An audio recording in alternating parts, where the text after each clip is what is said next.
Okay, it's 4:45, so I will call this meeting of the Community Resources and Tourism Committee to order. It looks like we have most of the committee here in-house, and our friend Larry Bjork monitoring from home. Thank you, Jim. So we'll entertain approval of the minutes. If there are any changes or corrections, anybody want to do a motion to approve the minutes? Move to approve. I'll second. Tom Quinn moves to approve and seconds that. Any changes or corrections? I didn't see anything. Not all in favor, say aye. Aye. Opposed, none, passes. Any public comments? None. So we will move on from that and move on to staff report. And it looks like you guys have a couple of presentations. Who would like to get started first?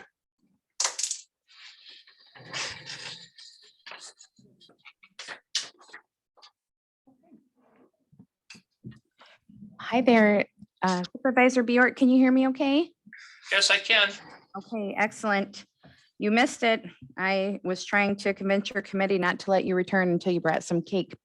So it was great memory. So thank you. Thank you for that. So first of all, welcome to our new committee, and we have 20% new here. And so we want to welcome you. And as you all know from emails, we were doing a final hiring of one of our educators, and we invited 2 county board supervisors to, or 2 from this committee to participate. And so we had a chance to get to know Supervisor Barrier and Supervisor Zons. And it was really wonderful to have seasoned perspective and brand new perspective. That's a very special gift. And so had a good chance to get to connect that way. So what I'd like to do is take some time to do a little extension 101. And Michelle did send you a copy of the presentation ahead of time. I did add 1 slide to it, but I think it's worth it. Please feel free to pause me as we go, and I certainly will stop for questions at the end. All right. So we are organized geographically. We've got 22 areas in Wisconsin. Internally, we all say Area 6. Pretty much 99.9% of the people don't say Area 6. But if you hear Area 6, that means Chippewa, Dunn, and Eau Claire counties. And I'll share a little bit about extension. So we are housed at Madison, and I'll share a little bit about that background. So here's our purpose. We teach, learn, lead, and serve, connecting people with the University of Wisconsin-Madison and engaging with them in transforming lives and communities. So here is our mission. We want to embody the Wisconsin idea, which means to share university resources across the entire state by partnering to develop and connect the research and educational resources of UW Madison with communities, local, statewide, and national issues. So before I go on with all my other slides, I want to just share with you this screenshot that a friend of mine sent to me, and I was like, this is awesome. So I just put the quotes in bigger language. I didn't know what extension was until I met you. This is a husband telling his wife who works with extension. Universities should emphasize extension programs. You guys help everyone win. You have both street and book smarts. And then on the actual post, he adds, in the zombie apocalypse, I would want an extension person in my clan. So I think that I could just end the presentation there, and that will tell you what you need to know. But we will make it more official. So we do a collaboration with Madison. So we work with specialists and faculty on campus and throughout the state to find solution. So most of us, as the folks who are educators, they typically have a specific topic that they teach within. However, we are still on that generalist level. And so when I think about extension, there is a commercial, I don't know if it's even contemporary anymore, but it was for UPS. And I think it said something like, what can Brown do for you? And that's what I think about extension is like, you could pretty much ask us any question and we can, if we don't know, which may be likely, we can find somebody on campus. So I'll give an example. When I was an educator in Trempealeau County, I had somebody contact me and said, you're the family living educator, home and consumer science. And we don't call it that anymore, but they said, I have a skin allergy and I'm allergic to the materials in my chair. And I thought, well, this is going to be real easy because I cannot give any clinical information. So I could just say, I'm sorry. Thanks for calling though. And what they wanted was to know about some research about fabric. They didn't want me to help, with any diagnosis. So then I went, dang it. So I said, well, I'm not sure, but let me find out. And so I thought for sure I was going to be emailing the gentleman to say, I'm really sorry, but I don't have information to share with you. Turns out we have a fabric specialist on campus who knew exactly the type of fabric they had and was able to send me research-based information I can share with this individual who lived in the county.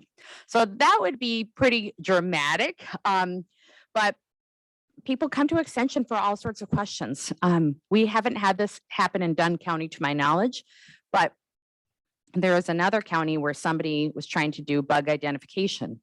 Typically, bring in like a Cool Whip container or something, but this individual brought in the vacuum bag and just kind of dumped out the contents. So thankfully that has not happened. We're close, Michelle. We had a little dirt on our floor this morning, but we don't talk about that. Okay. So, but people certainly come to extension, and if we can't answer it, then we work with our colleagues on campus to do that. And we have traditional issues that we work on, and then we certainly need to be able to work on emerging issues. So COVID was a great example. Everybody on the planet had to pivot and change. And so while extension wasn't taking the lead on disseminating and making decisions around public health, we certainly were helping in the communities, whether that's figuring out how to stretch your resources, how to kind of help make ends meet if, this is before the housing moratorium, et cetera. Working with farmers on, remember we had to pause that milk production. Normally we're working on milk production, but how do you slow it down? So we did that. So we are in 71 of our 72 counties in the state and 3 tribal nations. And then the area extension director provides that administrative oversight of between 1 and 5 counties. So here in area 6, we have 3 counties. So, Michelle, I might need your help to go to that org chart, but not just yet. So when we think about extension and, why the heck are you at UW Madison? That's probably a question people have of I don't get it. Why did you have to go, et cetera. So we used to be on our own in the organizational chart, and the state had pretty substantial budget cuts about maybe 5, 6, 7, probably 7 years ago now. And it basically forced a lot of reorganizing within the entire UW system.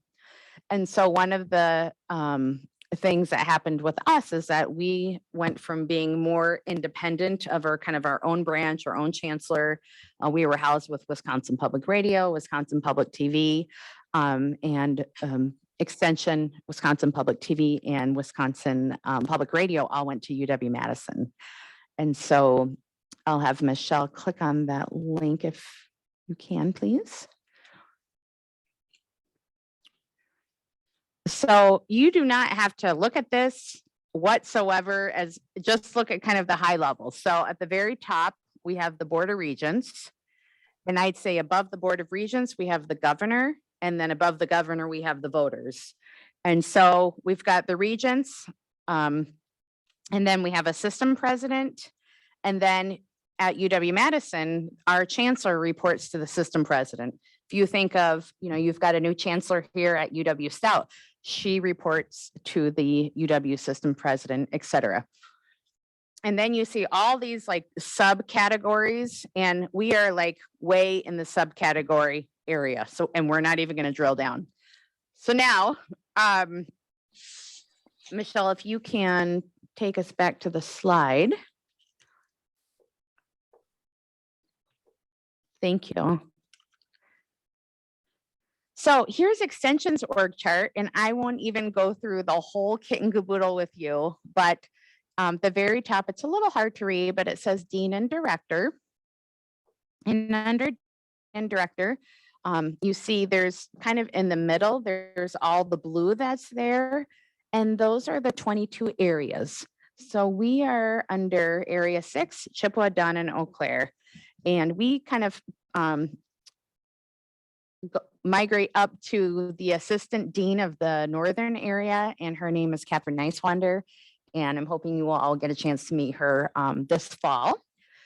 And then we've got another assistant dean who helps to oversee the AEDs on the southern area of the state. And then over on the left side, we have multiple disciplines that were nested together. So a big one would be agriculture. And under that, we have different teaching areas. So it could be crops and soils. It could be dairy, livestock, farm management. So Katie Wantock, who's our ag educator here, she teaches under that farm management side of things. We've got community development, and Addison teaches with the community food systems here. And then over in health and well-being, we have Foodwise. So Sandy, and then Nancy, Joy, and Jael teach under that. And human development and relationships, that was Stephanie's former position. And then positive youth development is in Wisconsin 4-H is under there. And then on the right side is all of our administrative stuff, HR, communications, et cetera, finance, all that stuff. Okay. Thank you. Again, we've got presence across the state. I won't go over this one. So we work with a lot of different type of research and programming. It's kind of a process that feeds each other. So when our educators come in, we do a local assessment of what are the current needs. Sometimes we continue, existing programming. Sometimes it's appropriate to sunset programming because something else has come up. And then the educator then feeds that information to the state. And we have people who are content experts with all of those areas that really help our educators on the programmatic side of things. That way I don't have to know about 17 different topics. We've got a point person for that. So we get that local needs assessment that cycles up then to the state. The state then has, let's say for 4-H, the state might have literally like 18 different approaches that they could take, and might work with the 4-H educator to say, based on your needs assessment, we think these programs would be the best fit. And then those programs then connect back down with the county. And so not only can we deliver meaningful impact at the county level, we can also be part of this bigger picture and show this statewide impact because it is a partnership that we are doing. I'm not going to read through all of these. I know you have a copy of them, so I'm happy to share out, but I'll just kind of introduce you to our crew. So I'll start here locally. We've got Katie Wantock. She's our agriculture educator, and she focuses on the farm management. Jerry Clark is in Chippewa. He focuses on crops and soil. Alyssa Seafelt, she focuses right now on dairy and livestock. And Margaret Murphy is our horticulture educator, and she focuses on horticultural related topics, which is very, very hopping here in Dunn County. Then we've got Community Development Institute, and we've got Addison here. And again, he's with the a focus on community food systems, and then is doing a bit of work under the community economic development and being a resource with broadband for all 3 counties. So this is health and well-being. Foodwise, you may have known as WNEP. And if you heard that phrase, people would go, what the heck does that mean? WNEP was under FNEP, which is a federal nutrition education program, and then was feeding into the Wisconsin nutrition education program. But we rebranded, and I just love it because when you look at the logo, it's like, okay, it's probably got something to do about being smarter with food. At least you can draw that conclusion. And what's really cool about the Foodwise program is that it is a federally funded program. So those funds cover the full salary and benefits for the educators. So Dunn County does not pay for the Foodwise coordinators' salary, benefits. Most of the supplies are not paid by the county. In exchange, what the county does is offer office space, offer a laptop, offer office support, and some of those more basic but necessary pieces. And so we have here in Dunn County, we have 4 people who come and teach here. And they are Sandy. So most of you know her. She's our Foodwise coordinator. And Sandy is the supervisor for the educators in Foodwise. So that would be Nancy in Chippewa County, and she teaches here in Dunn. We've got Joy and Jael who are based in Eau Claire and then come over here and teach in Dunn. And then we've got Human Development and Relationships Institute. And we had Stephanie here who texted me this weekend, and let me tell you, she is smiling. She is golden with the tan, and she has a new roomie named Tippy, who is a cute little puppy. So she's doing well. So we've got Jean Walsh in Chippewa County. She teaches, really it has a focus on financial education. And then Gia Laura's in Eau Claire County, and she's working with family engagement and relationships, which is the same that we have here in Dunn County. And Jean actually focuses more on the family engagement and relationships and does a bit of work in financial education. And what's really cool about all of our educator teams is that we're getting a little bit better at not duplicating as much. You know, this morning I was on a phone call with all of our 4-H educators, and they're able to share how, you know, it's kind of like really good common sense and also hard to do sometimes of, hey, we're all pulling together for a similar type of event. How about I focus on this major piece, you focus on this piece, even if it's done in different counties, at least you can share some of that workload and then lean on people for their expertise. All right, and then under Natural Resources Institute, we do not have any educators who are on paid for with levy dollars. However, Dunn County levy dollars. However, we do have 2 educators that are in Eau Claire. This is Lauren, and both Lauren and Dan are state employees, and their positions are co-funded with the DNR. So they are still state extension employees. And Lauren supports a lot of forestry work from pretty much Eau Claire on up. And Dan Zare has done a lot of work. Tom, you might know him. He's comes and does, yeah, great. So Dan does a lot of work with water quality and working with citizens and elected officials on really being that university-based resource there. So, and then we have positive youth development, and here we focus on 4-H. So we've got Heidi in Chippewa, Louisa here in Dunn, and Rachel in Eau Claire. So here in Dunn County, this is what our contract looks like. And we call our contract the 136 contract. You probably will never need to know or that, but when it's budget season, we might geek out and say, well, the 136 contract is XYZ. So here is what your matrix is of staffing. You've got 3.58 FTE on a contract for service. Old extension used to be the county paid 40% and the state paid 60. It might be flip-flop, I don't remember.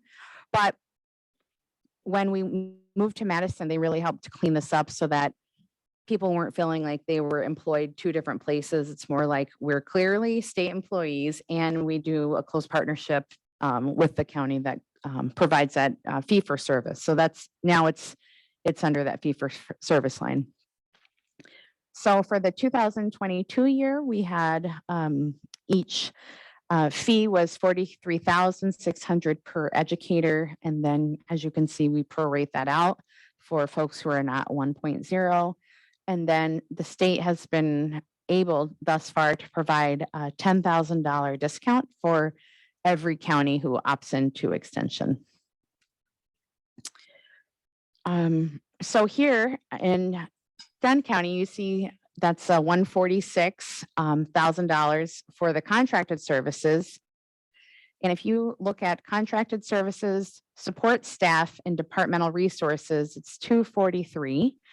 And out of that, you're paying for a 1.0 county employee who is worth every penny and more. And so, Michelle, could you give us a ballpark of what that operational budget is? It's about 35,000. Okay. So even though it's a budget of 243, kind of our day-to-day operations are on that 35 side of things. And the county, like they do with Foodwise, they offer, every agreement is that they provide some level of support staff, office supplies, travel, materials for educational, funding for educational materials, memberships for the professional associations for the educators, which are really helpful because most of those memberships have large professional development grants. And so a lot of our, could be $125 for the annual fee, and you can pretty easily get $1,200 for travel. So it's nice because it definitely offsets county expenses. So at the very beginning, I had this little hokey graphic, but I really believe it of this, like together, everyone achieves more because we have this partnership between the federal, the state, and the local level. And one thing in particular with extension is because we have those federal funds, we are required to, and it's part of our organizational commitment to reach out with underserved populations in each community. And specifically, that means around race, ethnicity, and gender. So we are regularly monitoring that. We do, we talk about it at just every staff meeting of, okay, what are you doing? What am I doing? And so we share out. We do evaluation of ourselves of, okay, how do I need to grow in maybe a content area that I'm not as familiar in, and really try to reduce those barriers for participation. We could be audited for our efforts. And so while we don't, we're not required to move heaven and earth because that's not possible for anybody, we are required to have good faith efforts of trying to reach out with underserved populations. So that's our presentation. Any questions for me? Nice report. One of the questions I have is that with most of the educators, there are a few that are county specific, like for the ag agents. So does that mean that if there is a Dunn County resident who has a question on some ag specialty that that Katie is not familiar with, does she then just send them to the person in Eau Claire or the person in Chippewa? Yeah, great question. So most likely, yes. And it kind of depends on what that question is. So if it's a crops and soils, certainly could send that individual to connect with Jerry. And if it was dairy or livestock, certainly connect with Lissa. And if, for instance, this is a real life scenario, Jerry has a farmer who says, hey, we're going to be closing things down, or we want to hand our farm over to our kiddos. That's a huge amount of work. I'm sure you're very familiar with that. And I've seen Katie in the Chippewa office just sitting down with Jerry and with the business owners to really walk through that. And then I've also seen Jerry here in Dunn County working directly with farmers, helping a lot. You've got a really nice test plot location over here where they do some experimental crops growing to help with mitigate that runoff from on the farms. So, and then if it's a really like a specialty topic that's outside of our more general knowledge, then we can work with our specialists on campus. We are very closely affiliated with something called the CALS, or College of Ag and Life Sciences. And so the cool thing is that if, Katie needs to reach out, there's no additional charge to Dunn County for that. And so, yeah, we just have a really nice network for trying to get meaningful information. I know this must have come up before when we discussed when you were hiring the horticulture expert, but she's divided between 4 counties, right? She was. Oh, she was. She was. She is divided just between 3 counties now. Okay, now just area 6, is that Now right? just area 6. Yep. Okay. And it was a very last minute surprise truly at the 11th hour at the budget adoption meeting. Somebody made a motion to not fund that part of that position in Polk County. Okay. And so I won't comment any further on that. However, so Margaret, her position was moved from 1.0 to 0.75. And that is certainly top on my list and our list. If there's an opportunity to increase, she has been in such demand. Yeah, because I think we even brought it up at the time that anybody who's split between 4 different counties at only 25%, and especially at an on-demand type of position like that, or in demand, was probably going to find it really difficult to be stretched so thin. So it would be nice if she's able to basically be like the other educators and split 3 ways. Yeah. And I remember that conversation, and I think it's completely valid. We completely lucked out with Margaret because she came from Iowa State Extension in 4 counties. So she already knew how to do it. So we learned a lot from her, but that's beyond pure luck.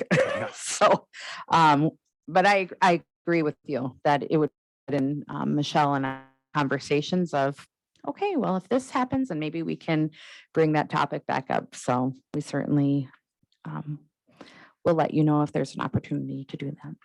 Any other supervisors have? Yep.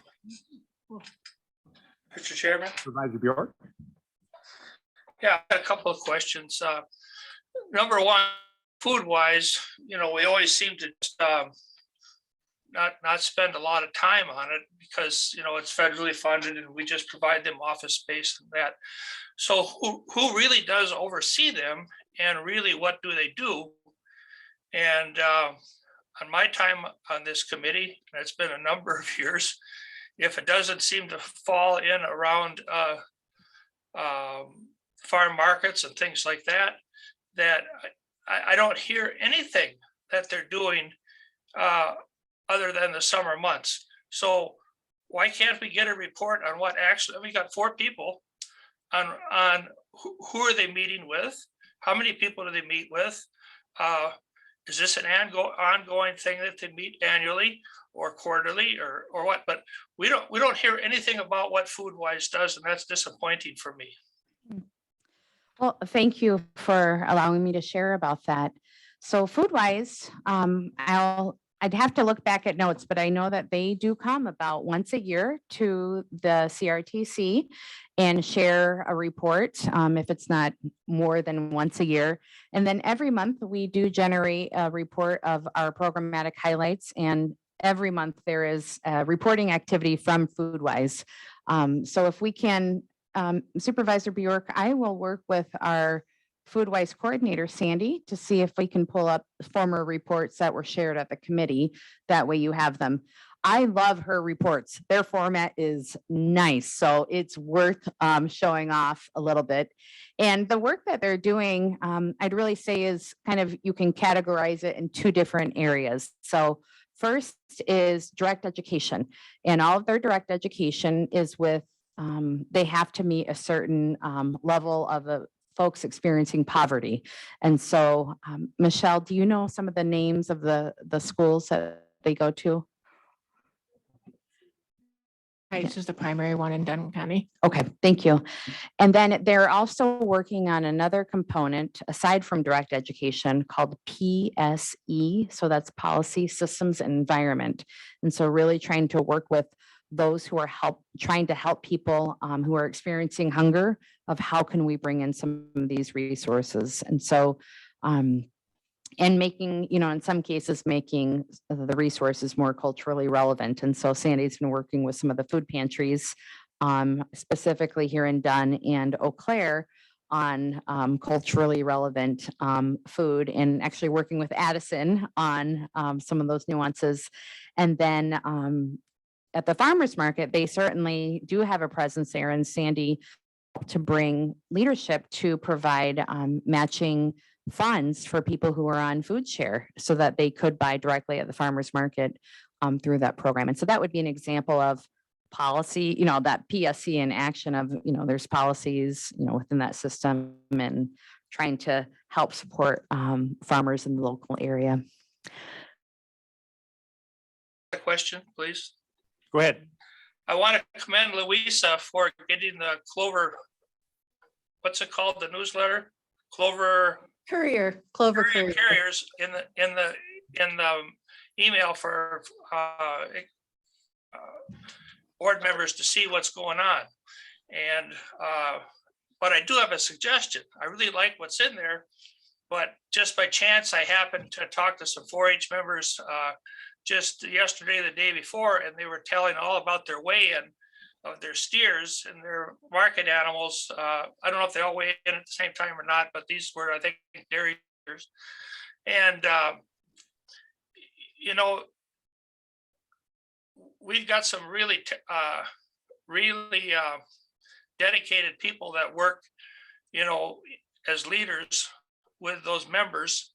And you got to remember, these aren't just farmers. I mean, the fellow that's the head of the REA, I can't think of his name right now. He's their CEO, former 4-H member, an FFA member, and they got a small little farm, but the kids always have cattle at the livestock sale. And Jim, in the tourism thing,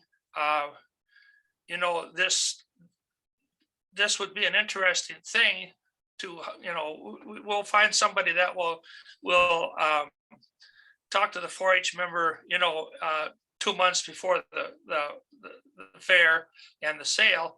But I mean, to be right there, and it should be in the newsletter, I think, that this is when it's happening. If you want, here are your key leaders, because kids, what happens in those livestock projects is you've got generational people that their animals show up in pristine condition, and you've got new family. What the heck do I do, and what kind of wash do I do, and this type of thing. And that information comes right out of a key leader. But getting in right at the start, the weigh in, maybe check on those kids sometime through the year, and then be there with the sale and get that picture of that 4-H member achieving a good market price for their animal. And then even following that, through the carcass show, I think they still do it, or somewhat, on some of the animals, and how this animal that you saw back being weighed in here just 2 or 3 days ago, taken care of by that 4-H member and their family, brought to the fair, how it places, how it does, who bought that animal. Let's give a little consideration and a little to Bill's bait shop that bought this steer, and follow it all through, because it is a community event. It's a community event that includes not only the 4-H member, but their family and the community, and buying those steers and supporting those kids. So it's a big deal. And also, I don't think it's Louisa's problem as much as it's the leader's problem. A little fence mending with the livestock people would go a long ways. So That's just a comment on how to enhance that program. And again, getting those Clover Courier out to the 4-H, out to the county board members to see what 4-H is doing. You're going to have to do that because people are going to wonder, why are we spending the money and where does it go and who does it help? Thank you. Follow up to that? Thank you. I know Luis is taking notes and we hear you on that. And we do certainly value the community partnerships. And also we have to, I have to say, I haven't read the last Courier, so I will not be the best content expert on that. However, some of the programming that we do with communities is not under the 4-H umbrella necessarily. And so we do, I know our educators work doggedly to highlight the pieces that they can. And if we don't highlight something, it doesn't mean we don't care about that partnership. It's, so thank you, though your point is well taken, and I really do appreciate that. Any other questions from any other Yeah. supervisors? Yes. So I really appreciated this presentation. This is helping me correct a misconception that I had, which is that extension has to do primarily with agriculture, right? And working with the HDR search last week, I learned a lot that the scope is so broad, and I appreciated the way that you framed it as a way for the UW research to help the community. I think that's really neat. I have a couple of questions. One is, I was wondering if there is collaboration between the like UW Stout, UW Eau Claire, or do you work strictly with UW Madison? So that was the first question.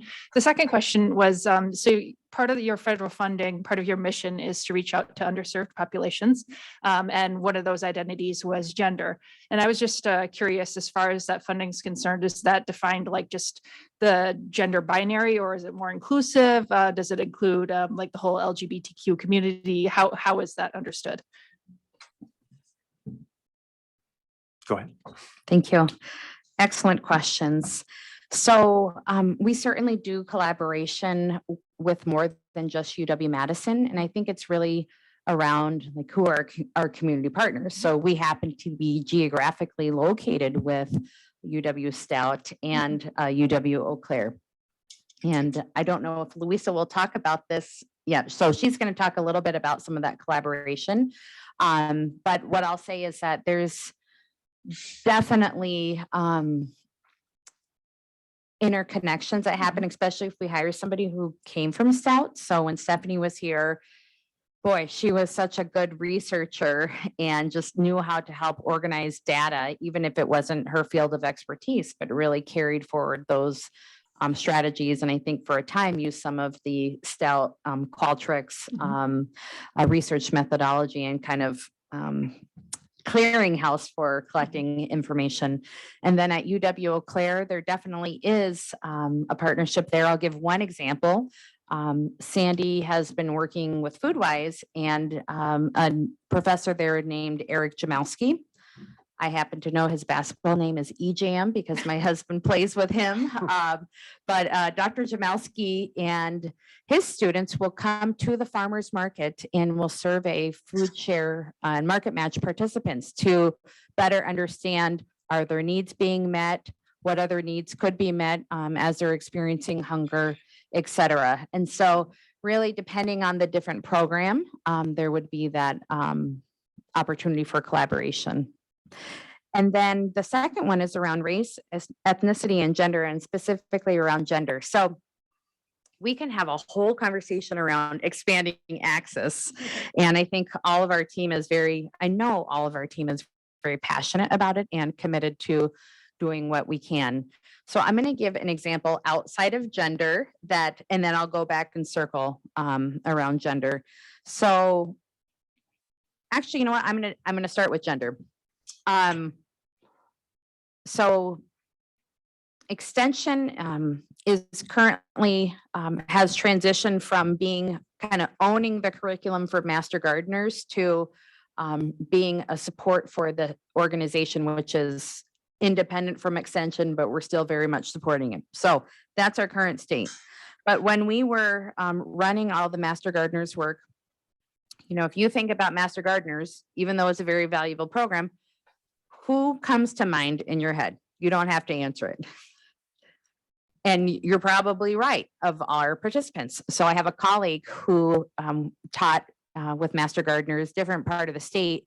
And so he was like, you know what? I have to do my job to show that we're reaching out to different audiences. And so he created a program at the county jail and was teaching employability skills with gentlemen who were incarcerated.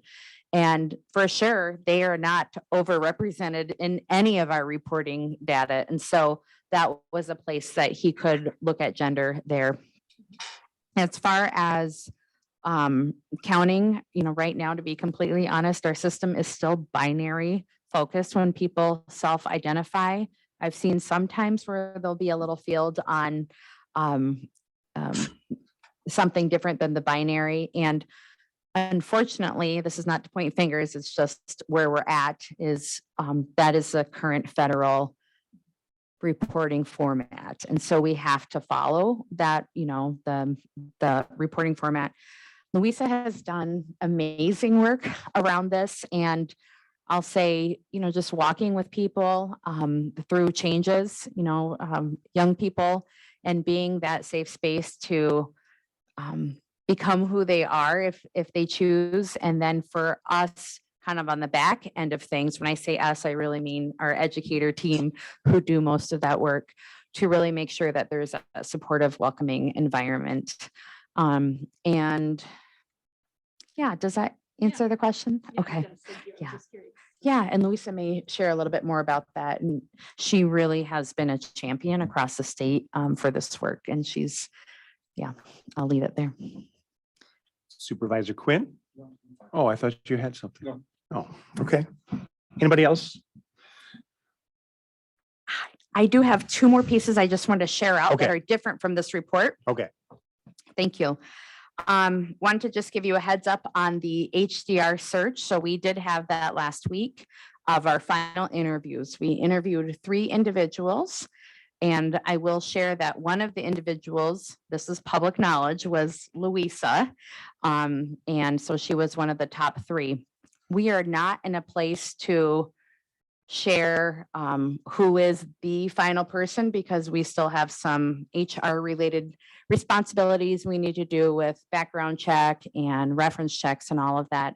But if indeed it is Louisa, we would be excited for her. And then we would also need to start thinking about filling for 4-H.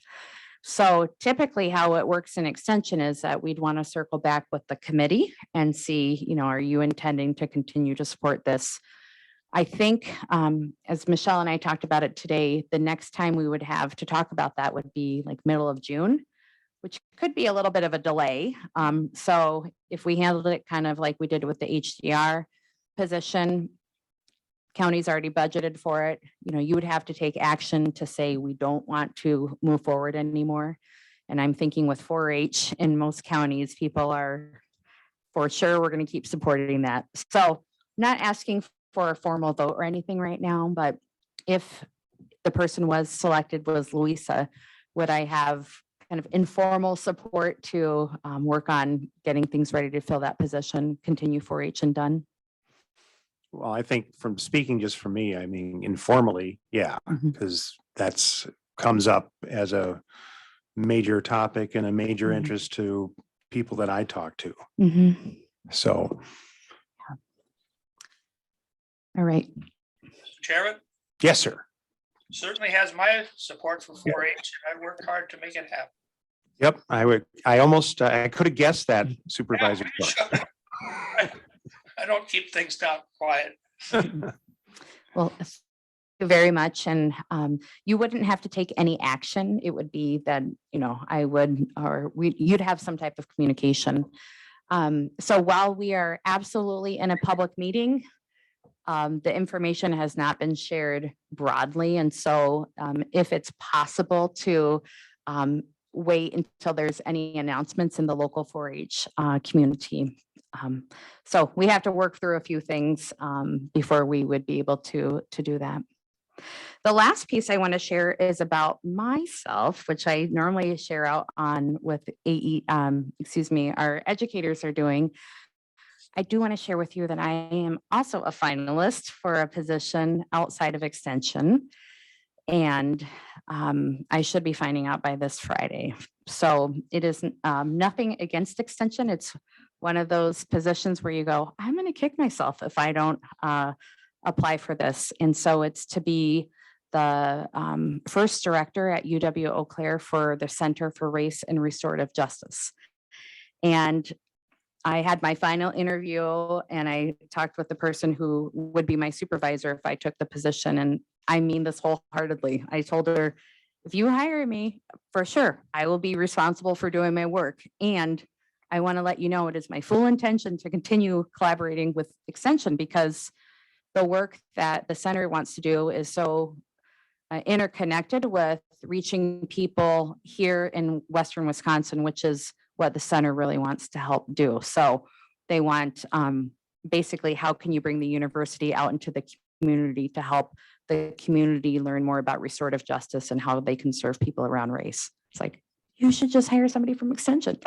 I'll make it easy for you. Right. So there's a lot of ifs if that were to happen. And I think if that does happen, I might not be here for the next committee meeting by mid-June. So I just didn't want you to be completely surprised. And you could also see me here in mid-June. So I will let you know.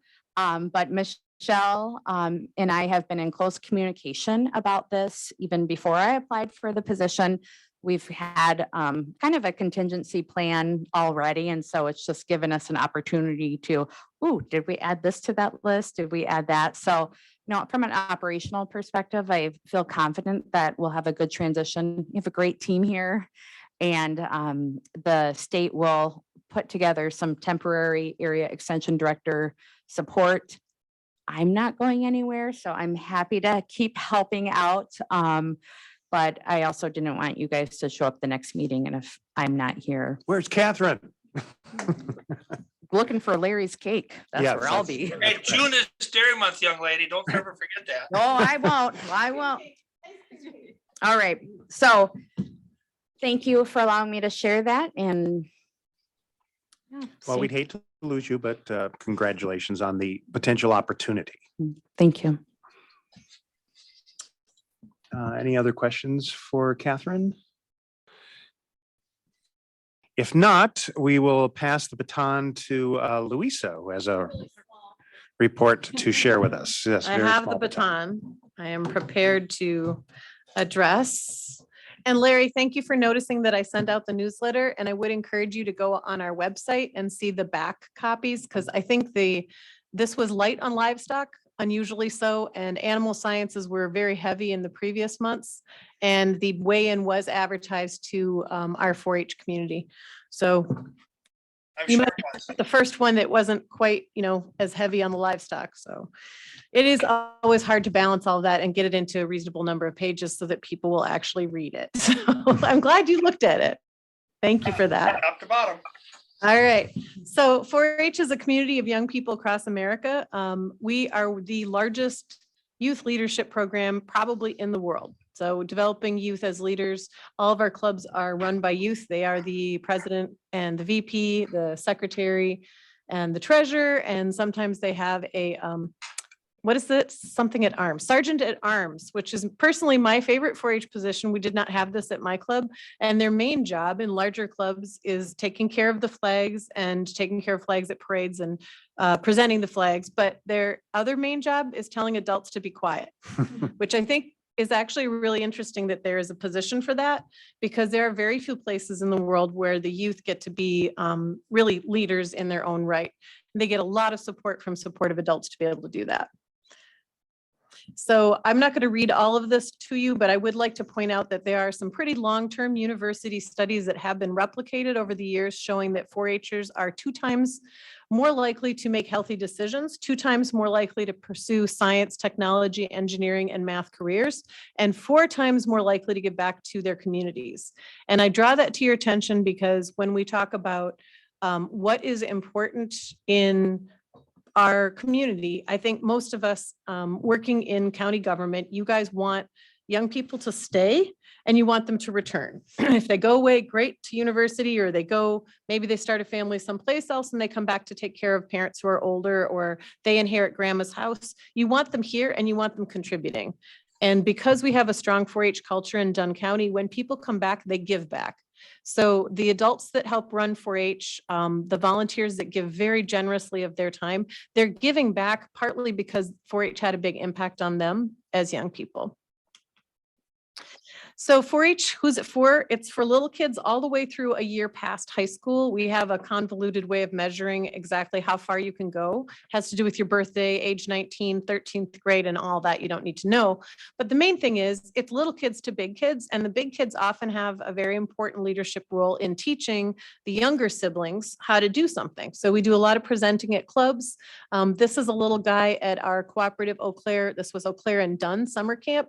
And we had a session on chicks, and we had live chicks, and we had the eggs that you open up to see how many weeks old or how many days old it is, going up to 20 some days. And then you get to see the little rubber chick inside the egg.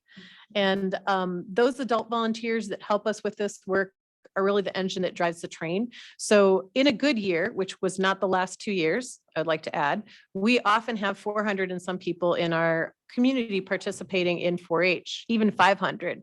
And there's no way that I can individually touch all of these youth and all of these volunteers, but the volunteers are actually out there doing the work that makes 4-H happen.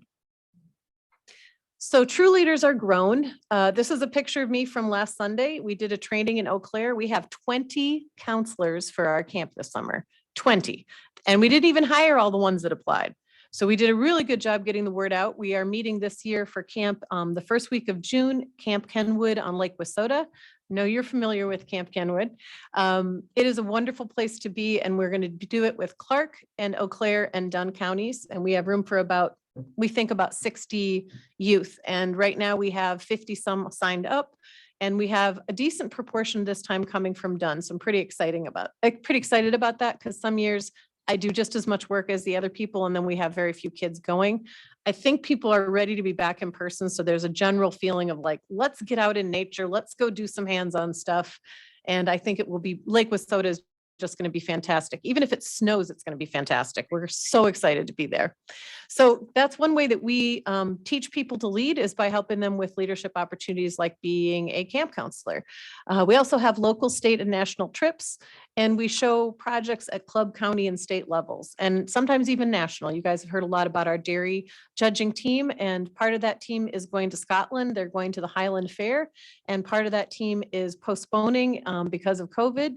None of them wanted to get vaccinated, and so they decided not to go to Scotland. They are going on their own cross-country tour of some of the larger dairies and livestock operations in the Southwest. And Jim Powers is busy planning that trip with the rest of the team. So they will take the funds that they raised. That was a lot of work on the part of community, and they are going to go do some educational, my mom would call it gallivanting. They're going off on a big field trip. So they're planning that for 2023. And the part of the team is, the Steyr part of the team is going to Scotland pretty soon, I think. Oops, went too far. It's got like a delay.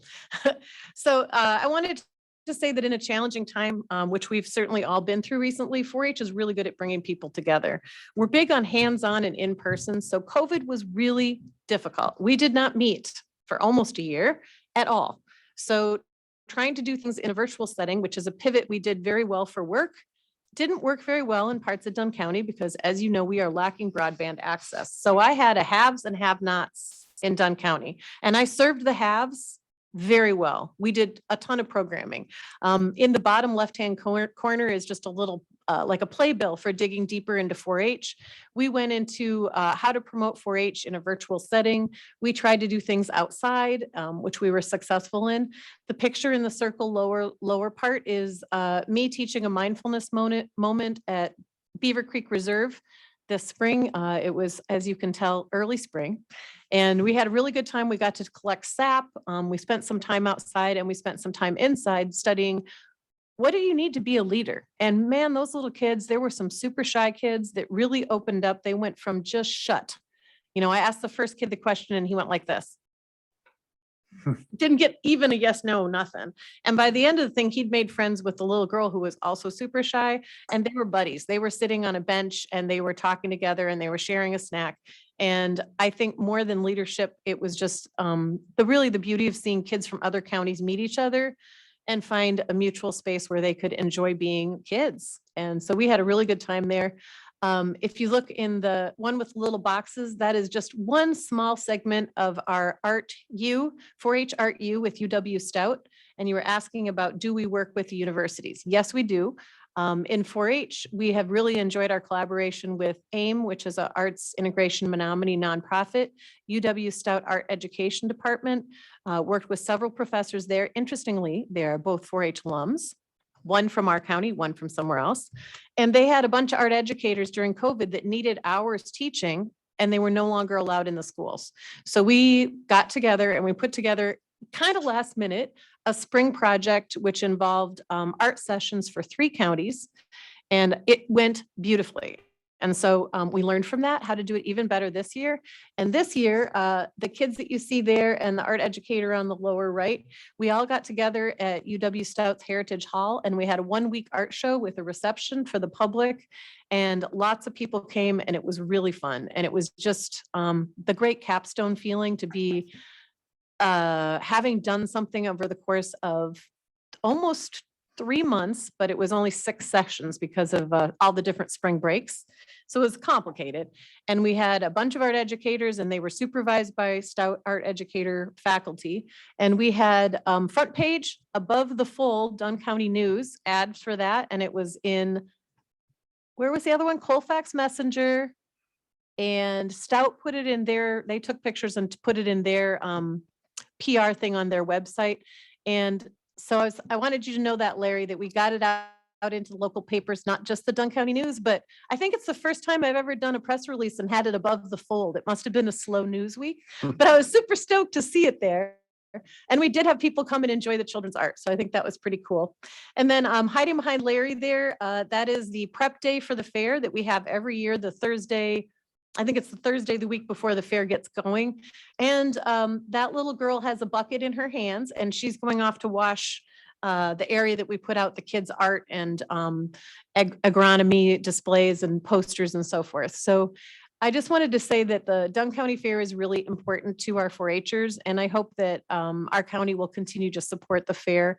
I know it's been a little bit tough to figure out our way going forward. Larry is on that committee, the Fair Board, and we are working really hard to make sure that it is a successful event for our community. It brings people together, and that is something that we need more than ever right now after the isolation and the difficulties that we've been through.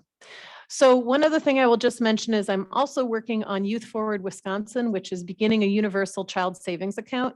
And I will continue to work on that if I move to the other position as well, because it is across many institutes in extension. We're all working on it. Anybody working with birth to 3 or younger kids is involved in this. So I also wanted to say that I think a lot of people, just like you think maybe extension is agriculture, a lot of people think 4-H is just livestock. And Larry, it is livestock, and I love the animals, and I am typically at the weigh-ins. So, and it is usually below 0, especially the early ones. So the beef weigh-in that you were talking about was this winter, so it wouldn't have been in this one unless I missed one. The sheep one is the most recent one. It was warmer. They had better weather this time. So, yeah, so we have livestock, and that is where 4-H came from corn clubs and livestock and homemakers. And from that time, we've moved out into urban areas. There's actually in Dunn County more kids mark that they are from a town than marked from a farm. and that are involved in 4-H. Lots of kids are into sciences. Our biggest project right now is still photography. So we have swine is our largest animal one, I think. We have people who have interests across lots of areas. And it is not at all uncommon to find somebody who's bringing swine to the fair and also photography. And maybe cookies and goats. So we have dairy month is coming up, and we have a lot of dairy people who are into dairy goats and also goats for meat in our area. So I guess it's important for me to realize that when I talk to our superintendents, I do a little like educational training before we start the fair. And a couple years ago, I mentioned that it is okay for people to not all get blue ribbons, and that there will be disappointment. There may even be heartbreak when somebody has worked for hours and hours and hours on something and they don't get the blue ribbon. There's going to be disappointment. And I think in 4-H, it is important for us as adults to help the youth deal with that disappointment. And that's a piece of resilience. I would guess that everybody sitting here has had times in their life when things did not work out the way they intended, and that a fully functioning member of our community is able to pick themselves up off the floor, maybe have a little cry or an adult beverage if you're a grown up. And then you go, okay, how can I do this better next time? Or maybe this wasn't the project for me, or maybe this wasn't the career for me. So these are things that I think are teachings that happen at our fair that are very powerful, is when you get not as good of a result as you want. And then you ask a teenager or your older sister, how did you get that blue ribbon? Why is yours better than mine? Or you talk to the judge and you're like, I thought I did a super excellent job. And the judge says, well, you did, but did you notice over here where there's this detail that you didn't finish? That level of learning is something that it would be really hard to figure out how else to do that besides the fair. So it's a pretty powerful thing that happens. And I just mentioned again that the giving back to your community piece happens across 4-H I didn't do that. There's a ghost in here. Okay, so I'm not going to make you recite the 4-H pledge, although I bet Larry could do it with his eyes closed. You can go for it. I know that these guys probably want to do it. Okay. Loyalty, my hands to largest service, and my health to better living for my club, my community, my country, and added 10 years ago, my world. Right. And 4-H is across the world. So I think they had to add that. So we're kind of all in when we are 4-Hers. We're really going at it with all parts of us. And that commitment shows. So what's coming locally this season kind of shows a little bit about where the 4-H pledge might fit in. We have a club leaders meeting May 19th, where we're going to talk a lot about softball and the fair and what's coming up this summer. Summer camp is coming up. Softball is coming up. Dunn County Fair. We're looking at an August day camp. I've talked to some of the local libraries. Don't know if that'll work out or not. Depends, of course. But that would be a possibility for the littler kids. We call them the Clover buds, the early grades before they're big kids. And they really do have a fun time with the day camps. Last year we did Pirates of Dunn County, and it was so fun. Cutest pictures ever. And then locally at club levels, people will be doing fundraisers, picnics, roadside cleanup. Some people take their clubs on like hiking trips or field trips to different places. So we have a really good time in the summer, and I am really looking forward to this summer to see what they come up with. And then I'll just say, got any questions? Because I'll try and answer them. Thank you, Louisa. Any questions from any of the supervisors? Supervisor Bjork? Lisa really picks on some of the things that I never think about. And that is, one of them is, not winning that blue ribbon. And I've had some time to think about this, more than a year.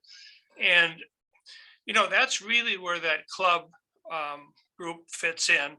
Whether you're leading your calf back to the dairy barn with a pink ribbon and you're tied right next to your sister or cousin or somebody else that has a blue ribbon, that club mentality that we are all 4-H members, it really dissolves that pain about why I didn't get a blue ribbon.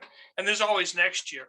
And you'll find many of the judges in a lot of the events, I can't think of the term, but it's, they sit down across the table with them, and they'll bring their baking or sewing or something in the judge commentary, or what is the term? Conference judging, conference. Conference judging. And I had the opportunity to judge the showmanship contest at Central Wisconsin State Fair here 2 or 3 years ago. And they had probably over 100 kids that in different classes. They were just by, usually you've got 3 different groups that, and they had like 10 classes or 8 classes. And I spoke with every one of those kids about, you know, what they could have done better with their calves, all the way from the kid that came back from the state fair and did very, very well. And I was a little hard on him on the showmanship because he didn't reclip those ears on that calf. And I said, you know, if you're going to win, you got to clip those ears. And he said, yeah, I know. I just didn't really have time. And I said, well, next year you'll clip them. And he said, yeah, I will. And there's not a better feeling in the world that after you work with those kids to maybe walk through the barn and have some little guy come up and says, I liked what you said about my calf. Or the mother says, we learned a lot and we can't wait for next year. And that's 4-H. It's the adult leaders, it's the parents and the kids, and they're all working to make the best better. Now,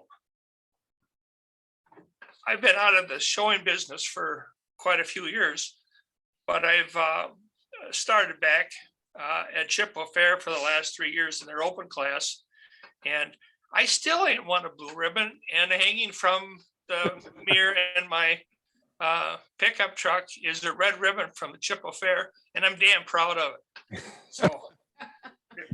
Thank you for sharing that, Supervisor Bjork. I got a red ribbon for my calf, Grant, at the fair too. He was a little Jersey from the Steyers up the hill from us. And, you know, I was so nervous, and I don't even remember showing him. I was maybe 12 or 13, but I don't think I ever asked anybody to like help me do a better job. And that was, maybe we were missing that at my club level. And I think that you're very right. When you go back with that pink ribbon, sometimes you're in shell shock from having just shown the first time. You don't know what you're doing. And that's where the other adults and teenagers offering assistance is really great. And I have watched people help each other with, you know, what needs to happen before the show, and sharing their tools and sharing their tips and advice on, you know, how do you clip that? What do the judges like to see? That fitting before the show is not something that comes real naturally. You almost really need somebody to guide your hand on how you're going to shave. So thank you for sharing that. Great for me. Yeah. Any other questions or comments from for Louisa? Yeah, I Monica? have one. A couple of months ago, I was having a conversation with a mom friend of mine. This was before I was county supervisor. She was just telling me about her experience trying to get involved in 4-H, and she was unsuccessful. You know, they have rabbits, and they wanted to, you know, show their rabbits and get involved with their local group. And so they contacted the local group, and it seems that this group is a little cliquish, organized around close-knit family ties, or, you know, relationships extending back a long time. Right. And so she said, well, you know, you're not part of this in group, whatever it was, and you're not welcome. And so she hit a roadblock. And I was like, man, that, you know, as a mom, I was like, man, that sucks. Right. That does. And now that I'm supervisor, I'm even more frustrated about this. And I don't know if this is like business as usual with 4-H, or if, I mean, not. Okay. I think different clubs are different, and there are 20 chartered clubs in our county.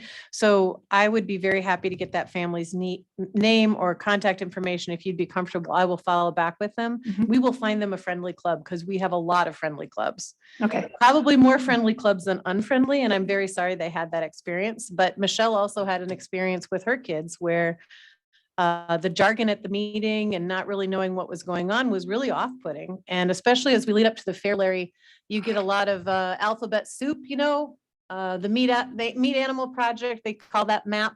That's not part of 4-H anymore. That's part of the fair. So maybe we won't hear as much of that, but YQCA, there's just alphabet stuff. Nobody knows what that means unless you're on the inside.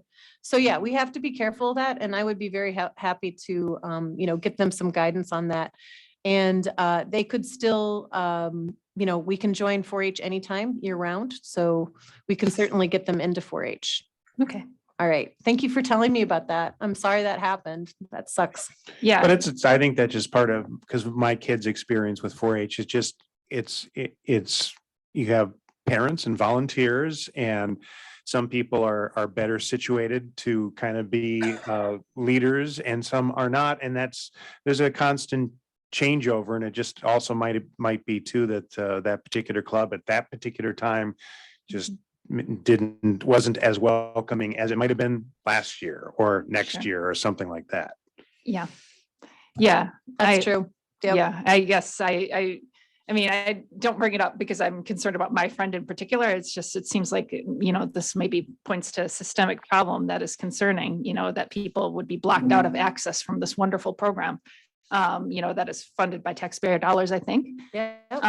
So it's, A lot of the funding comes all the way from the federal government, where I think the only program that's written into like an actual law of Congress. So yes, and it is something that we're working on training the leaders. We had a laugh, lead and learn session last winter. And then this winter we had another meeting about how to increase the sense of belonging through meetings. Over the years, 4-H sort of drifted into like, there has to be a business meeting. And while we're having a business meeting here and you're following Robert's Rules of Order, you probably wouldn't want a bunch of 3rd, 4th, and 5th graders here while you're trying to do your meeting. So some clubs, do a really good job with, they have a lot of introductory activities and get to know people, and really they have an ambassador that meets the new family and it's making sure that they're comfortable and that they're getting to know people. We have clubs that have special programs for younger kids while the meeting is going on with the teenagers, so that they're not bored and they can get introduced through Clover Bud activities to 4-H. But every club's a little different. And we got into a trend where it seemed to all be about the meeting and not the parts of the meeting that are actually the parts that kids like and remember. And the parts, if you ask somebody like, what's your favorite part of a 4-H meeting? They will never tell you the business meeting, right? They're not going to tell you that, that's their favorite part. Their favorite part is the, the potluck or the cupcakes or the playing games outside or the activities that they did, or somebody's really good presentation where they got excited and decided they also wanted to take a sewing project next year to the fair. So we were working on those other parts of the meeting, which is the education part and the community or belonging piece of trying to elevate those up to make them more important. thank you. Catherine? Yeah, if it's okay, I'd just like to add on to that, just as part of the Extension 101 side of things. So all of our volunteers are technically considered, they go through a background check with Extension, they go through training. And at the end of the day, while they're doing Extension work, they are considered Extension employees as volunteers. And so our expectations of all of our volunteers are that we are welcoming. And so I don't want to say that that always happens, because it doesn't. And so the feedback is very valuable. And I know Louisa will do a great job to connect with that, with that family. And as county board supervisors, I'd say one of the things that I think would be really valuable is to be in support of our educators when there's this real delicate balance between traditionalists and the history of 4-H, and then working to bring more people into the fold. And that's hard. And I think, there's just a lot of unmet expectations at times. And so, if you can, whatever you can do to help elevate that message of, yes, we are here we love animals. And I could tell you a great story about bunnies and 4-H. Oh man, I love telling that story, but another time. But as much as you can help elevate and, if it feels authentic to you to be supportive of, we're opening the tent, we're bringing more people into the fold, would be really appreciated. All right. Thank you. Anybody else have any other questions for Louisa? If not, thank you very much for your report. Very informative. Thank you, everybody. So I want to move on to a couple of things here. I don't want to spend a huge amount of time, but at least another 15 minutes or so talking about the next item on the agenda with our website update. And Michelle, would you be able to call up a web page so we can put it up and just show you kind of where the visitduncounty.com website is at this particular point in time. Sorry to put you on the spot. While she's doing that, could I ask you, did you get anything from 4-H people for photographs? No. It's been in the newsletter every month since whenever we last talked. So when did you first put that up? January? I feel like it's been in there for months and months. Yeah, because when I think I first mentioned it, it was months ago. So Yeah, I've been trying. And like I said, photography is our biggest project. So Right, we and do it'd have be- some good photographers. it'd be great to, I don't know how we address that. Maybe that's something Well, I to have some, think about. I have some during early COVID when we were trying to figure out like, how do you even do 4-H? I had a photo contest and as part of the photo contest, people signed away their rights to the photo. So maybe we could put some youth photos up that came out of that contest. There's probably 6 of them are really good, I would say. And that at least would be a start. It would I'm be. sorry to offer that as I feel like it's sad No, that it's more still- people haven't seen it, and I put it on Facebook as well, so. Well, I'm maybe trying. that's something that would prompt them saying, here are some that are actually featured. These are youth like you. That's a and- good point. And Pave the then- path with those. Yes. Okay, so to I will speak. send you directly to you, or is a place to upload them on the website. There is an email address, which is photos@visitduncounty.com Great. that they can be sent directly to. We also have like an upload form too, and I can't recall exactly what that address is, but there's a form that basically it gives the county permission to use the photos, but they don't relinquish their rights to the photos. Okay. It's their photo.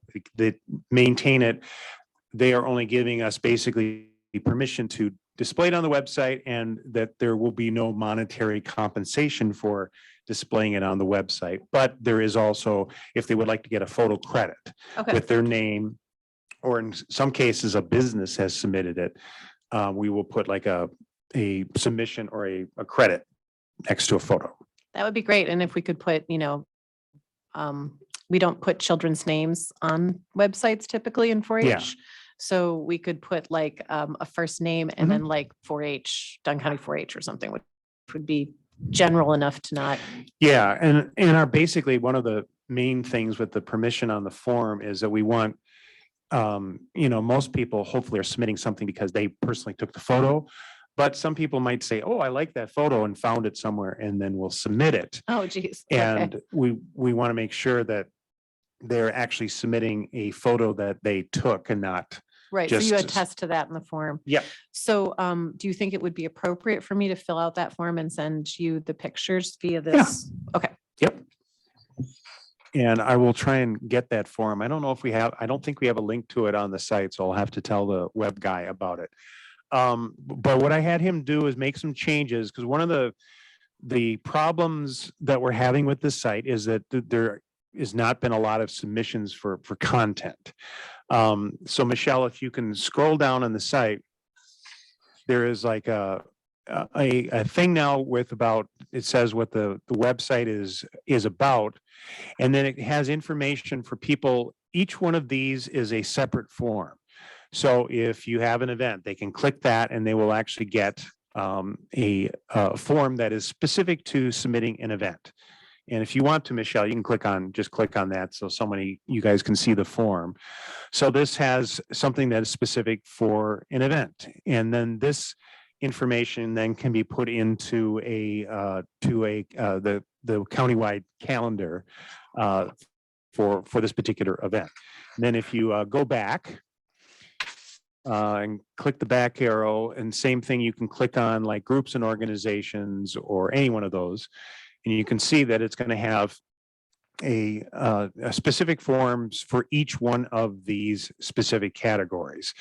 So it's my hope that not only that people kind of run across this, but if there's a way that we can, as supervisors and in some of our conversations, share this with organizations or people that you talk to. It can also be potentially posted into different local Facebook pages that are specific to the community. And then I've been like at different charity organizations or different community events, and people will come up and mention, hey, I hear there's this Dunn County, this website, and they want to be able to submit this information. This would be perfect to then direct them to this. Visit duncounty.com, and then they can click on an appropriate form depending on where they want to go. Michelle, you can click back again if you want and just see some of the categories here. So there can be a public venue. If one of the cities or towns or villages wants to submit information, they are able to do that, and businesses as well, just so that we can start accumulating enough information so that there's enough stuff out there that the site can get launched, and then people then continue to submit information and continue to kind of grow this site. Anybody have any thoughts, feedback? Supervisor Quinn. This is really great. I'm wondering, so there's a kind of a event that happens near me in the country. Some folks have renovated a old barn and turned it into an entertainment. Well, it's a kind of a foundation that's got some educational activities, but they have 4, 5, 6 concerts there every summer. Yeah. They got a wonderful website. How would we, and the same thing occurs to me with the Mabel Tainer, for example. Yeah. That people should be able to access that. So if they want to buy a ticket to an event, they could see what's coming. And I mean, how do you handle that?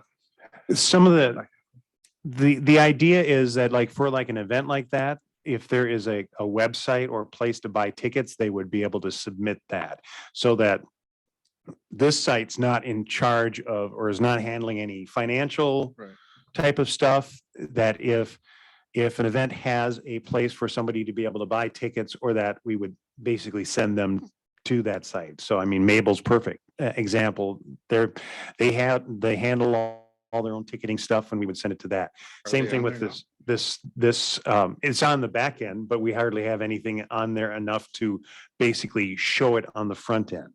That's where we're at, kind of in the process of, is trying to get enough information onto this where it can be out there without 3 events for the whole summer or that type of thing. Okay. Thanks. Yes. So this is just the information gathering. Yes.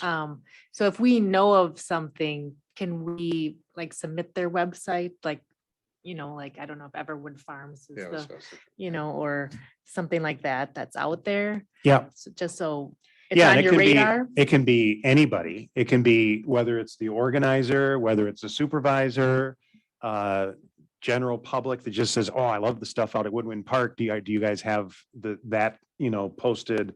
Those types of things, because otherwise, Dave, the web guy, is just going to get overwhelmed with. He's already overwhelmed trying to amass stuff by just going and looking to see if it's out there. Whereas he would much rather it'd be a much better concentration of his time if he's basically inputting stuff that's already been submitted or has been gathered for him. And that also might be a topic too, is okay, do we as a county need to figure out how do we gather that information? Is it something that we try to enlist somebody at Stout, and this would be something like a good internship type of application, either for somebody that is in a feel whether it's tourism related or just gathering information, that type of thing. So, but that's the biggest stumbling block with this site is that there needs to be much more information on there. I think when it's out there and there's a lot more stuff, at some point, it's going to be kind of a regular thing for people to go, okay, I got to submit it there. Because, let's face it, there really isn't a local paper anymore. The Glenwood Colfax paper is much more locally focused than what Dunn County News does at this point.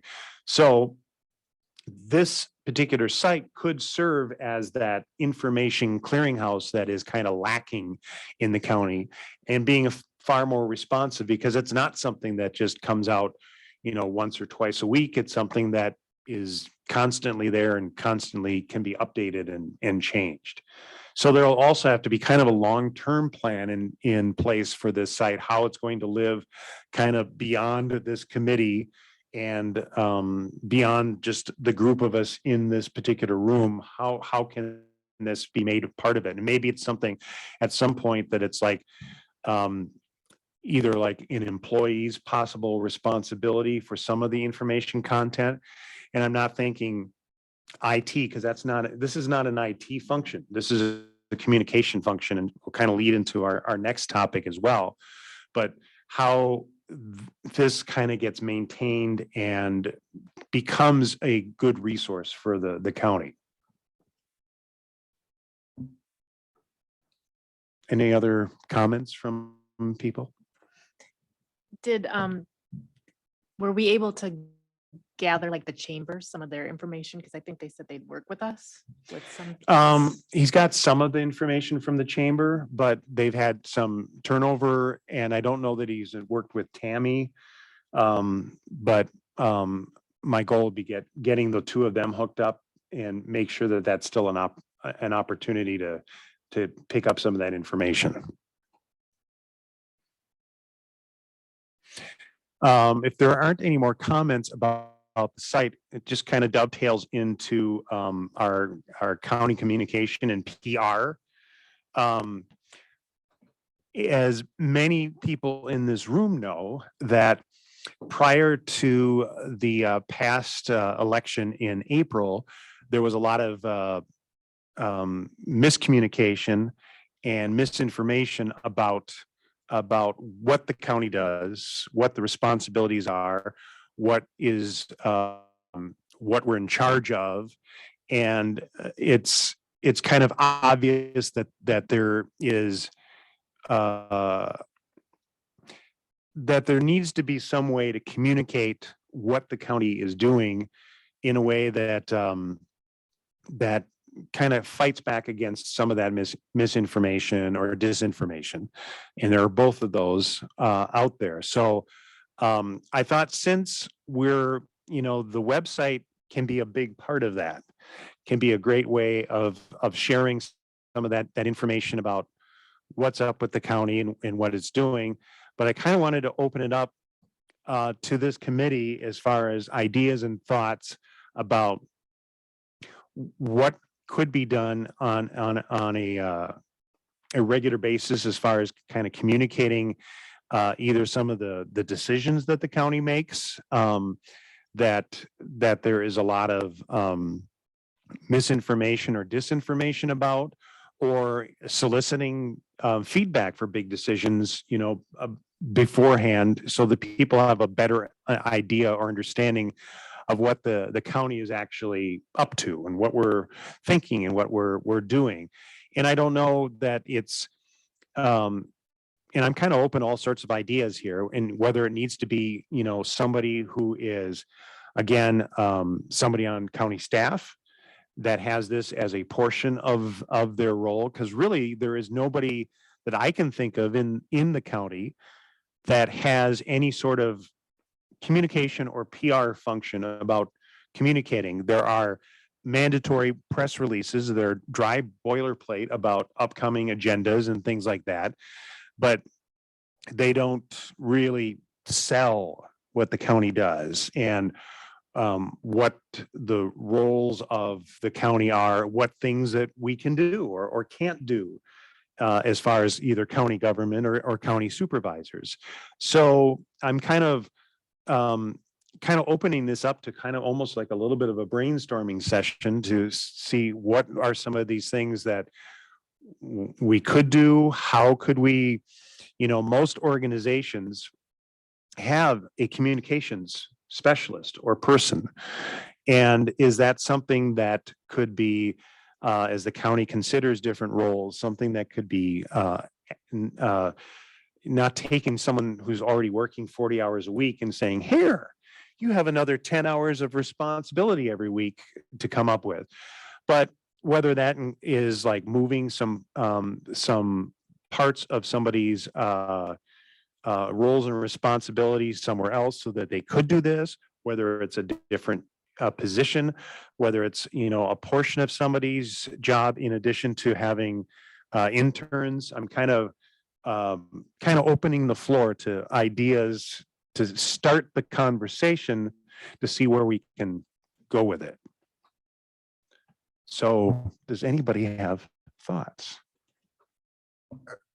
I'm really glad you're bringing this up. It's so important. And It is we really, have I just think it's gotten really nowhere important. on it. Yeah. It's so the only background that I can recall with regard to halfway attempting to deal with this problem was back when we had within the solid waste department had enough budget that they could hire or take a staff person and have them do a monthly newsletter. Oh, was that Kobe? Yeah, I think so. Yeah. Okay. And at one point they said, well, we're sent, and actually they mailed this out to a lot of people. Right. I remember that. Yeah. And they said, well, we actually have enough money and bandwidth that we could have it be about more than just a solid waste program, Yes. which is important. Yeah. But now doesn't exist at all, of course. But and they did, and they focused a lot on resource issues, natural resource issues and things like that, and not some of the other important things. But it was really good. I mean, it was very effective. And I think we need that. I'm not sure. I keep thinking, what can we ask committees to have their staff provide something if it's newsworthy? But I think you're right. Finding the time is not easy. It often would need editing. And then what would the format be? You might know more about that than we would probably. How would you suggest we present this? If we have the material, how would we present it? Well, I think that the presentation has to be right now through a lot of electronic media. It's going to have to be through especially social media, because that's where that's where a lot of the misinformation and disinformation is spreading, is on social media, Facebook pages and things like that. I know because I attempted just on my own to counter some of the misinformation where people were saying about, the county's in debt, or the racetrack is being held hostage, and all this other type of stuff, because people didn't know. And I'm doing my part just as a supervisor, but not also being aware of all of the issues perhaps to deal with that. But the great thing, one of the nice things about social media and, even like the Visit Dunn County website is that, most social media, at least getting it out there, doesn't cost anything. Most of the newspapers will also print press releases, but that hardly anybody is reading those papers. I always thought it was fun when our former chairman, Jim Anderson, would come in here and he'd have his newspapers and he'd be sharing those. And I was like, God, nobody's reading those, unfortunately, and not enough people are, I should say.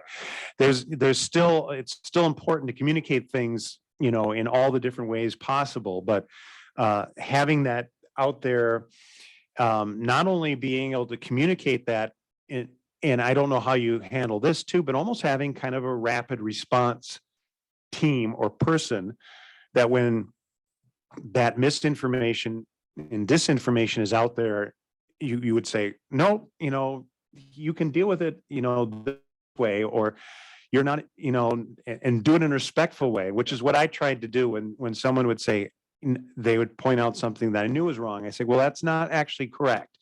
If you go back and actually read the county board minutes, you'll see that we addressed this way. And this is how we dealt with that. So hopefully that's answering your question, that type of thing. So you'd almost have to have some sort of, that would be the ideal way to do it, would be not only somebody that would communicate, but also that they would also be available to do a rapid response type of thing. So they could scan the activities and the minutes of the meetings, whatever, identify important information. Yeah, right. Contact people and write the press release, post it, but also do the rapid response. Yeah, also do the rapid response. There's not like the Facebook groups that are most active in the county that have a lot of stuff, there's like 3. So if you're actually on those 3 and monitoring, you're pretty much going to see any of the people that are misinformed or are spreading disinformation and be able to counter that before it basically blows up and people get upset and angry. Hopefully. I mean, some people, they're just going to want to argue anyway, or they're not going to believe you. But hopefully the other ones, people will go, okay, well, that sounds reasonable what you're saying. And again, I don't know, if that's somebody on staff or some contracted, or, that's another possible way of dealing with it is a contracted person or firm that could do that kind of somebody thing. who's got the skill set. Yeah. Because there is a big skill set with it. It's being able to gather that information, especially like in rapid response. Oh, someone's saying this, either then addressing it and saying, you're right, but this, or I didn't realize that this was a big concern. Here's how the county board is dealing with this, or something along those lines. But in doing it, they'd have to be good at diplomacy. And there has to be some editorial control. Yes. Or guidance. True. So that could be the county exec, I suppose, or it could be the chair of this committee. Right. I think we should think about, I think this is really important. It is. That's why I brought it up. And Yeah. I brought it up. It was even a topic of discussion after the first county board meeting, as everybody kind of gathered informally afterwards. Everybody talked about this, and it's like, this is not as a county, we don't do a good job of this, and we really should. There's a lot of good things that the county does do, and a lot of tough issues. We don't deal with a huge number of tough issues, really. But there's a lot of nitty gritty, issues that the county deals with, a few tough things that it would be really good to communicate to the community is, hey, this is what your county board is doing. Here's things that we're considering, when it's possible to share that ahead of time. Encouraging people even, to be more involved in some of the public comment periods, like, how long have you been on the county board? 16 years, something like that. So, and we have public comment periods in pretty much every standing committee. And how often does PR&D probably comes up? Quite a few. Yeah. But in most of these other committees, I can only think of one time when I was on the Judiciary and Law Committee, when we had a public comment.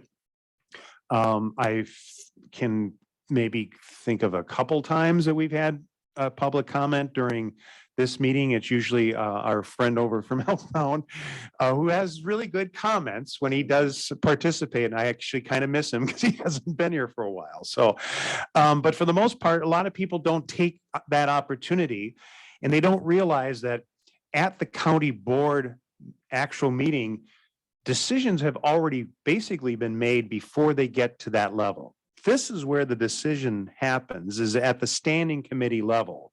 And that's the time for people to be able to really address, if they have concerns and want to affect change or policy changes, they have to really almost address those standing committee meetings before it gets to the county board level. So why don't we, I'd suggest that we start by having our committee recommend, and we could do this informally at Wednesday's executive committee meeting, that the budget for the next year, too bad it couldn't be done this year. I don't know if we could, but let's start thinking about including in next year's budget I don't know, some kind of percentage FTE that would be some either an existing staff person or a contracted staff person. A communications, what do you call, whatever you want to call it, directed through this committee. Right. So it would be within our budget, within our purview. Well, one of the things I need to figure out is that I don't know how much, we have a certain percentage of that $10,000 toward economic development from this past year, I believe, that went toward that website development, and then the rest is not allocated. So I wonder if that could be allocated toward that in this particular budget. That would be great. I have to, as a new county board chair of this committee, I have to figure out where I find out that information as to what's left of that and what we. What have we used to that, you know? I think toward the website, I want to say it was 2,500. That's a certain amount of, right, that we have to paying, Dave.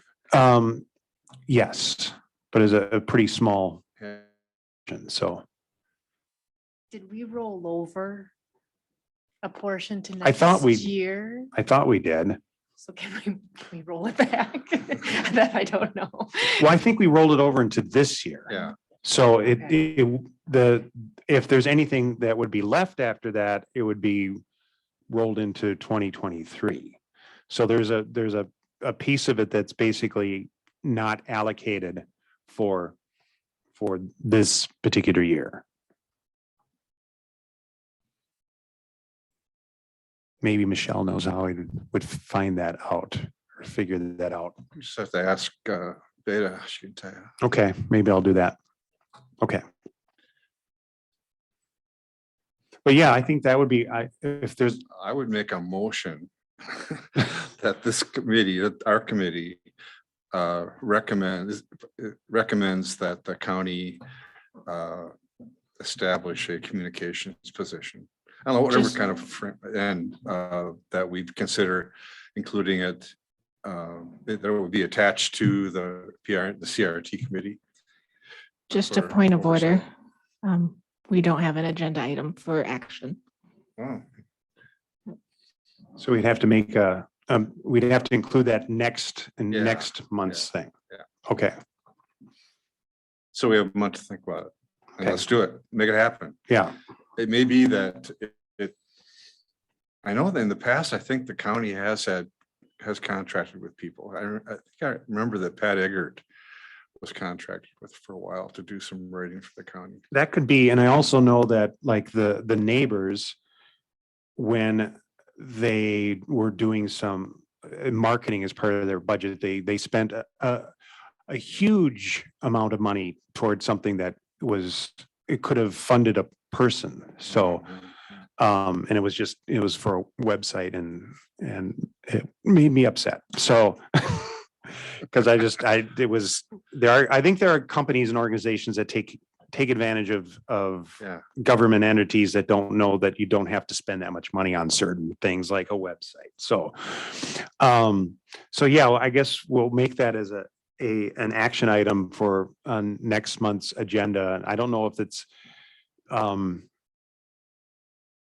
is it something that for the executive committee, we can You even could do it. like talk so about it? or- They will ask for a report from your committee. I would think you should bring it up and I can back you up on it. Okay, Get it on the table. all right, I'll do that. Well, good. This is exactly the discussion I wanted to have. This would be wonderful. Uh, Plus a website. Yeah. Is anybody else have any other comments on that? And Just to say out loud that I'm nodding along in support. I think this is great. all right, Yes. Yep. Just for calendar wise, the exec committee meeting next month is before this one. So. okay. Because don't we have one this week as well? We have an executive meeting this week? No, I don't. I have it on my calendar. So, but next month they happen to flip. Right, because we are second Monday, they are second Wednesday. And second Oh, Monday so next week is the oh, 13th. Gotcha. All right. Well, if we alert Mm-hmm. they can have a discussion about it, and then we just gotta do the work of figuring it out and getting into the budget process All right. this year and hopefully this year too. Well, I think that's great. Let's we'll move on from that.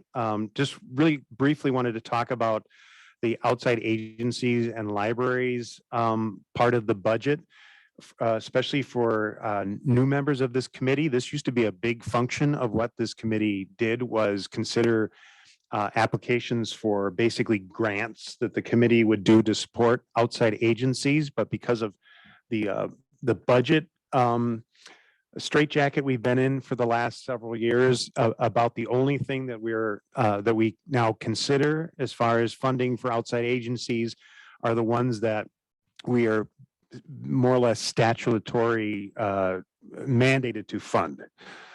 So it would be like the libraries, and then I think there's one or two other agencies that we, yeah. And so we have to fund them. And so we have to still vote on it as a committee.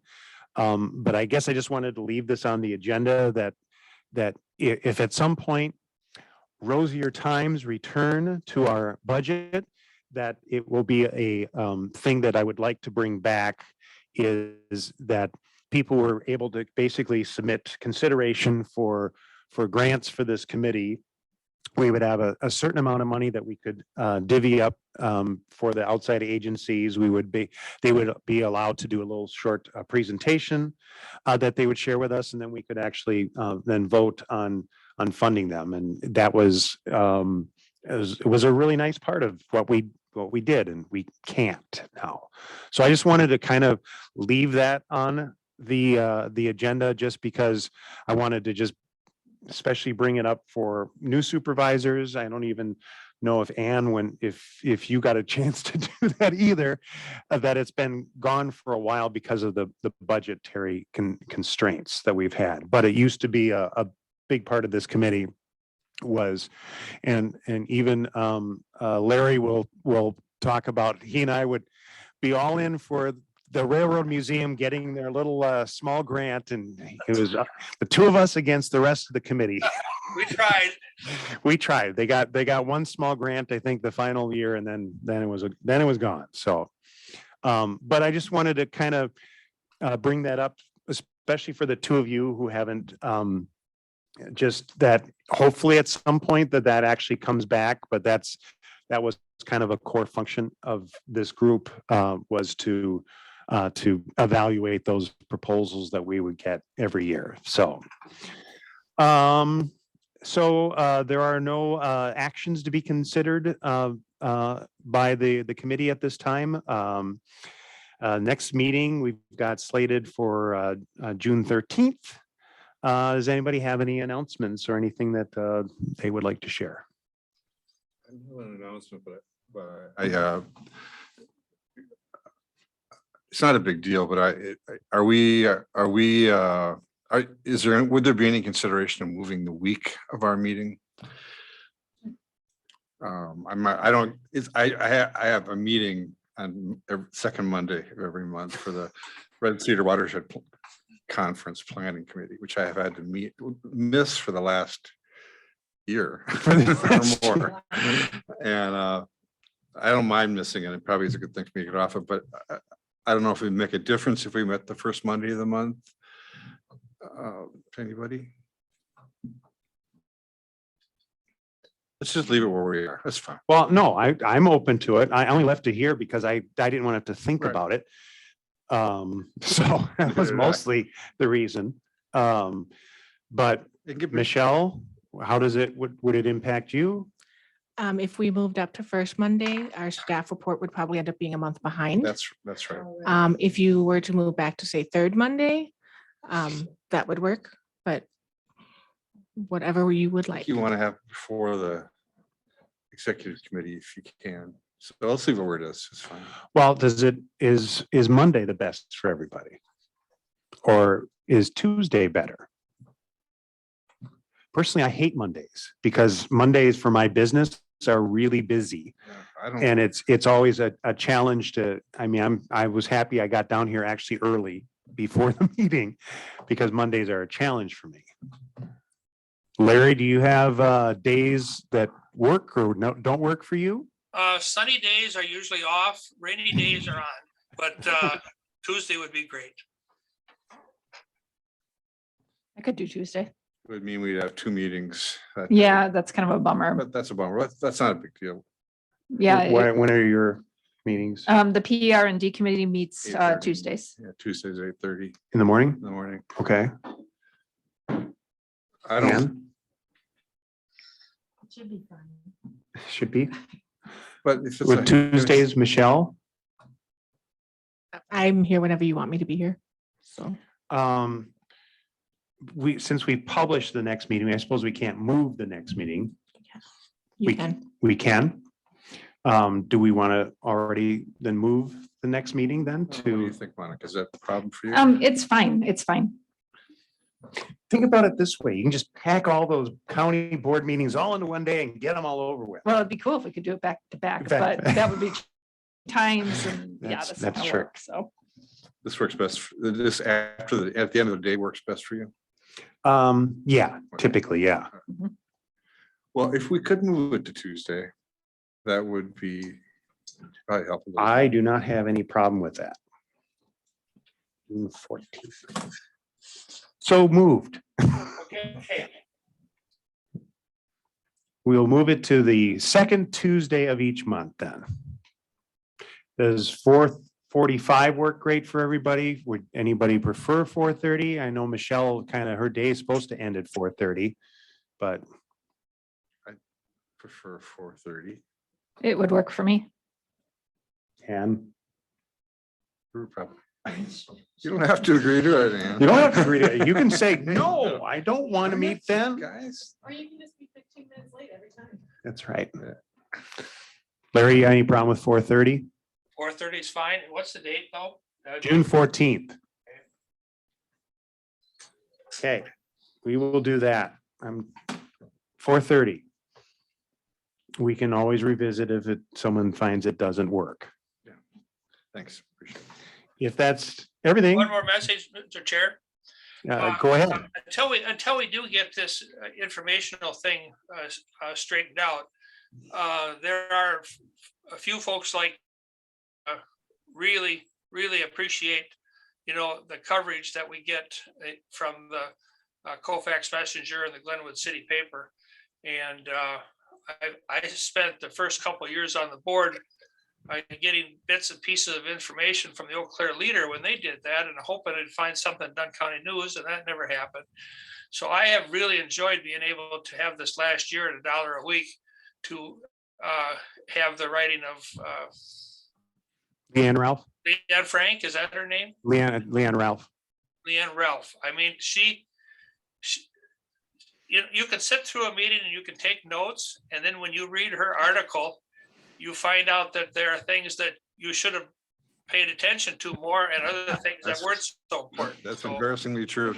it really is, and she does a wonderful job. Yeah, I loved her headline about the big ass fans was probably one of my favorite headlines of the year. So. Hey, right at the top of the page, man.